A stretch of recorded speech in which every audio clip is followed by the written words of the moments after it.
الله أكبر الله أكبر الله أكبر لا إله إلا الله الله أكبر الله أكبر ولله الحمد الله أكبر الله أكبر الله أكبر لا إله إلا الله الله أكبر الله أكبر ولله الحمد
karibu mu kanya gatoya rwose turatangira ibiryo birimo birashyirwa mu masahani uzi gutestinga uduhe na feedback tubwire uti asante sana wowe ntabwo bireba abayisilamu gusa oya bireba abantu bose nibyo MC yarimo arasobanura ko twebwe ikintu cyitwa umuceri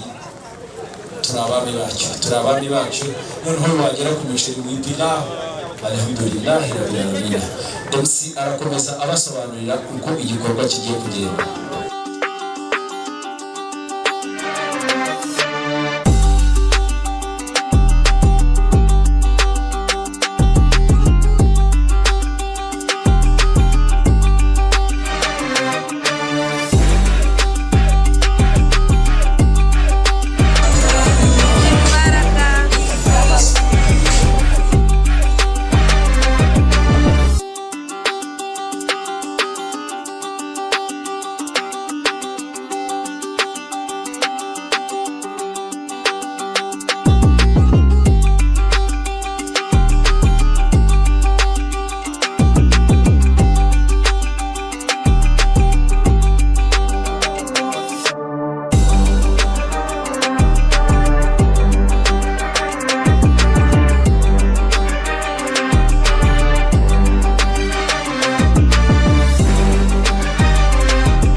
Murakoze cyane, nitwa Ibrahim Brasanse Njumva, nkaba ndi umuyobozi wa Radio TV Biryogo irimo B Media, irimo line up ariyo muhagarariza wa twese. Turi kumva muza Byinshi dusobanurire za ni line up production, abantu yakorewe gukora production ariko yaje no gukora ibintu bya mediatisation, itangazamakuru, ariko itangazamakuru lokali, itangazamakuru ryaho duherereye twungurana ibitekerezo duhane n'amakuru. Iyo B ni baho B Mubeho. Hanyuma uno munsi ni umunsi mukuru wa Fitr, aho abayisilamu benshi basangira irayidi. Tugeze hano mu marangi aho mukorera, twabonye hari udushya twinshi. Wasa naho tubwira ibikorwa nyirizina bigiye kubera hano. Mbere ya byose ku bayisilamu n'abanyarwanda bose mugire umunsi mukuru mwiza wa Fitr. Baravuga ngo assalamu alaikum warahmatullahi wabarakatuh, Eid Mubarak. Ni ukuvuga ngo uyu munsi mukuru mwiza ni Eid y'umugisha, Eid Mubarak. Ikintu cyabereye hano rero, habereye umunsi mukuru w'irayidi nkuko bisanzwe bigenda, ariko nk'abayisilamu batuye muri aka kagari ka Biryogo mu murenge wa Nyarugenge, igicumbi cy'ubusilamu mu Rwanda hose. Mu Rwanda barahari, ariko iyo ugeze i Nyamirambo uba ugeze ahantu hita ngo food area, ahantu haba ibiryo byiza mu gihugu hose, ibiryo kandi by'abanyarwanda bose kuri standard zose. Twatangije ikintu cyitwa food festival. Turashimira ubutegetsi bwacu, ubuyobozi bwacu bwa Paul Kagame, baduhaye area touristique, ariko area ya food y'ibiryo biri halal.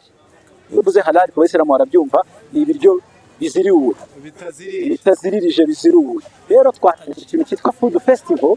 Food festival ni ukuvuga ngo tugiye kujya turanga inteko nyarwanda.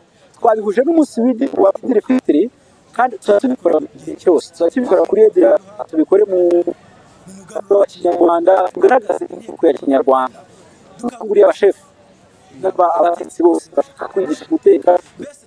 Turashaka gusobanura ibiryo kuva ku murima, gutera ibiryo kugera ku isahani yawe. Ese inteko nyarwanda ikora gute? Duteka gute? Ni inteko y'ibiryo, ntabwo ari ya nteko y'amategeko n'umuco.